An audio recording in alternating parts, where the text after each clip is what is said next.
What better way to celebrate Halloween than to discuss a slasher franchise that's been driven way too far into the ground? I could talk about Freddy or Jason today, but there is yet another name which has struck terror into the hearts of millions. Three Finger.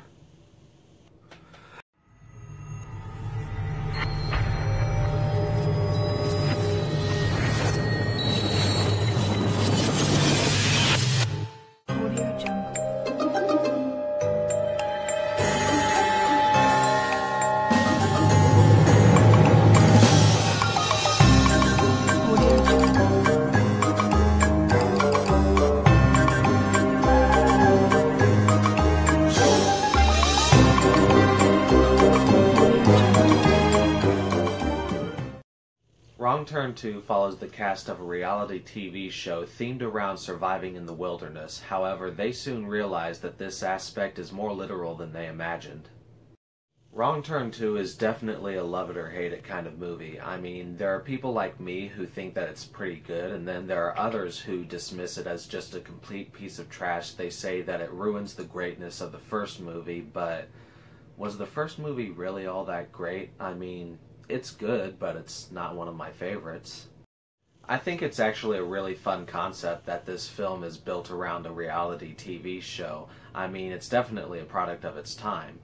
Wait a minute, a fictional story in which real people act like they're fighting for survival, and it's built around a fictional story in which real people are acting like they're fighting for survival.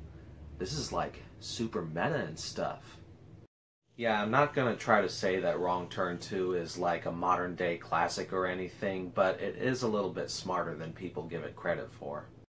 And this movie has some fun character archetypes in it, which you've seen in a lot of slasher movies, and probably a lot of reality shows. I'm not exactly an expert on the latter, but I mean, you've got the slutty girl, you've got this idiot who thinks he's funnier than he actually is, which is something that I don't relate to at all. You've got the sweet innocent girl.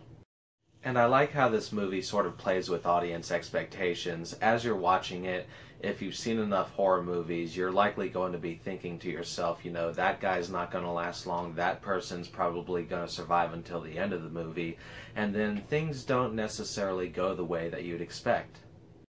That being said, you still see a couple of moments where characters make the same dumbass decisions that you've seen a million times before.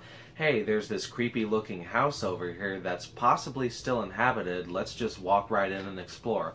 What could possibly go wrong? To this movie's credit, however, it does have some genuinely likable characters. There were a couple who I didn't want to see die. If I really had to nitpick this movie, I would say that the villains of the picture, the killers, are not all that memorable. I mean, they are very scary to look at, and they are fairly menacing, but they don't really do anything to leave a lasting impression. They're just a family of deformed backwoods cannibals. Scary. Also, there happens to be this one crazy looking guy with 3 fingers who shows up in all of the sequels for some reason.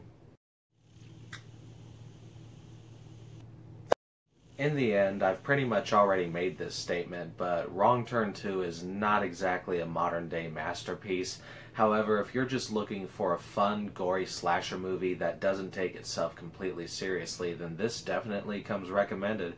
And that's all I've got to say about this movie.